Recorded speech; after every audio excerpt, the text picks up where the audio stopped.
அன்புமணி மற்றும் ராமதாஸ் இருவரும் முகம் பார்க்காமலே அமர்ந்திருக்கும் அந்த காட்சிகளை பார்க்க முடிகிறது. விவரங்களை வழங்கிக் கொண்டிருக்கிறார் எமது செய்தியாளர் ராஜேஷ். ராஜேஷ், நீங்கள் தொடரலாம். வணக்கம். தைலாபுரத்தில் தற்போது இந்த பேச்சுவார்த்தை தொடங்கி நடைபெற்று வருகின்றது. சற்று நேரத்துக்கு முன்னதாக இந்த பேச்சுவார்த்தை தொடங்கி இருக்கின்றது. இந்த பேச்சுவார்த்தையினுடைய முக்கிய நோக்கம் முகுந்தனை கட்சியில் தொடர்ந்து, அதாவது இளைஞரணி தலைவர் பொறுப்பில் நீடிப்பதா அல்லது அவரை அந்த கட்சியிலிருந்து அந்த பொறுப்பிலிருந்து நீக்குவதா என்பது குறித்தாக இந்த ஆலோசனை நடைபெறும் என எதிர்பார்க்கப்படுகின்றது. அதற்காகத்தான் தற்போது சென்னையிலிருந்து புறப்பட்டு அன்புமணி ராமதாஸ் தைலாபுரம் தோட்டத்திற்கு சென்றிருக்கின்றார். நாம் திரையிலேயே பார்க்கின்றோம். அந்த கட்சியினுடைய முக்கிய முகங்கள், முக்கிய தலைவர்கள் அனைவருமே இடம்பெற்றிருக்கிறார்கள். பாமக நிறுவனர் ராமதாஸ், மேலும் அக்கட்சியினுடைய தலைவர் அன்புமணி, கௌரவ தலைவர் ஜி.கே. மணி, சமூக ஊடக பேரவை நிர்வாகிகள், சட்டமன்ற உறுப்பினர் சிவகுமார், அதே போல அக்கட்சியினுடைய வழக்கறிஞர் பாலு, அதே போல பொருளாளர் திலகபாமா உள்ளிட்ட முக்கியமான நபர்கள், முடிவெடுக்கக்கூடிய அதிகாரம் படைத்தவர்கள் அனைவருமே மொத்தமாக இணைந்திருக்கிறார்கள். சென்னையிலே பாமகவினுடைய தலைமை அலுவலகம் இருந்தாலும் கூட மிக மிக முக்கியமான முடிவுகளை எடுக்கக்கூடிய அதிகார மையமாக இருப்பது தைலாபுரம் தோட்டம்தான்.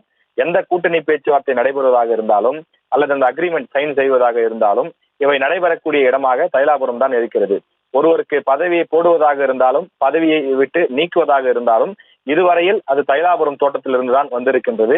அதே போல கட்சியின் முக்கியமான அவசர கூட்டங்கள், சிறு அளவில் நடைபெறக்கூடிய ஆலோசனை கூட்டங்கள் போன்றவை எல்லாம் கூட தைலாபுரம் தோட்டத்தில் தான் நடைபெறும். பொதுக்குழு கூட்டம், செயற்குழு கூட்டம், பத்திரிகையாளர் சந்திப்பு, அதே போல இந்த நிழல் பட்ஜெட் வெளியிடுவது போன்றவை நடைபெறும் போதுதான் ஒரு பெரிய மண்டபத்திலோ ஹோட்டலிலோ வைத்து வெளியிடப்படும். இது போன்ற சிறு கூட்டங்கள், முக்கியமான கூட்டங்கள் போன்றவை எல்லாம் தைலாபுரம் தோட்டத்தில் வைத்துதான் நடைபெறுவது வழக்கம். எனவே அந்த அடிப்படையிலே தற்போது தைலாபுரம் தோட்டத்தில் ராமதாஸ் அவர்களுடைய தலைமையிலே இந்த பேச்சுவார்த்தை நடைபெறுகிறது.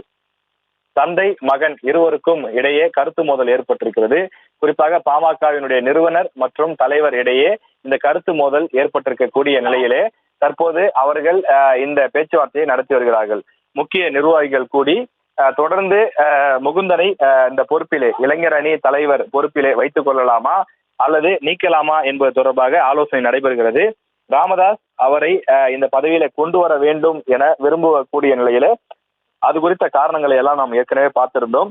ஆனால் அன்புமணி மற்றும் அவர் தரப்பில் இருக்கக்கூடிய நிர்வாகிகள் என அனைவரும் ஒட்டுமொத்தமாக முகுந்தனுக்கு இந்த பதவியை வழங்கக்கூடாது, வேறு யாரேனும் கட்சிக்காக உழைப்பவருக்கு, கட்சிக்காக போராட்டம் நடத்தியவருக்கு, மூத்தவர்களுக்கு இந்த பதவியை வழங்க வேண்டும் என்று கோரிக்கை வைத்து வருகின்றனர்.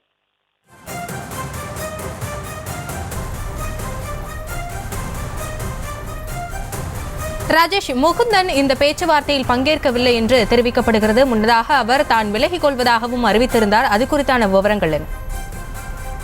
நிச்சயமாக முகுந்தன் இந்த பேச்சுவார்த்தையில கட்டாயம் பங்கேற்றிருக்க வேண்டும். ஏனென்றால் அவரை இந்த பொறுப்பு நீக்கலாமா என்பது குறித்துதான் இந்த பேச்சுவார்த்தையே நடைபெறுகிறது. அப்படிப்பட்ட சூழ்நிலையில் அவர் தன்னுடைய தரப்பு கருத்துக்களை எல்லாம் வைத்திருக்க வேண்டிய ஒரு சூழல் இருக்கின்றது. ஆனால் அவர் இந்த பேச்சுவார்த்தையிலே பங்கேற்கவில்லை. அவருக்கு அழைப்பு விடுக்கப்பட்டதா இல்லையா என்பது குறித்து கூட அதிகாரப்பூர்வ தகவல் தற்போது இல்லை. ஆனால் மற்ற மூத்த நிர்வாகிகள், முக்கிய நிர்வாகிகள் மட்டும் அமர்ந்து இந்த பேச்சுவார்த்தையிலே ஈடுபட்டு வருகின்றார்கள்.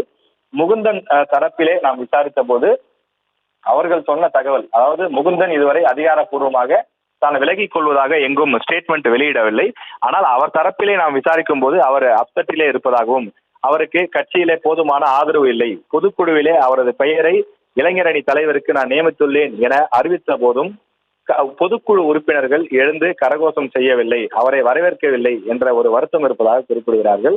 எனவே கட்சியில் போதுமான அளவுக்கு வரவேற்பு இல்லாமல் தனக்கு எந்த விதமான ஒரு ஒத்துழைப்பும் கிடைக்காது, எனவே அந்த பதவியில் இருந்தாலும் தன்னால் செயல்பட முடியாத சூழல் ஏற்படலாம், இத்தனை பேருடைய எதிர்ப்பை சம்பாதித்து அந்த பொறுப்புக்கு வந்து என்னால் என்ன செய்துவிட முடியும் என்று முகுந்தன் கருதுவதாக அவர் தரப்பில் இருக்கக்கூடிய நண்பர்கள் நம்மிடம் தெரிவிக்கிறார்கள். எனவே முகுந்தன் இன்னும் அதிகாரப்பூர்வமாக எந்த ஒரு முடிவையும் எடுக்கவில்லை. எனவே அதற்கு முன்னதாக கட்சி நிர்வாகிகள் கூடி அவர்கள் தற்போது பேசி வருகிறார்கள்.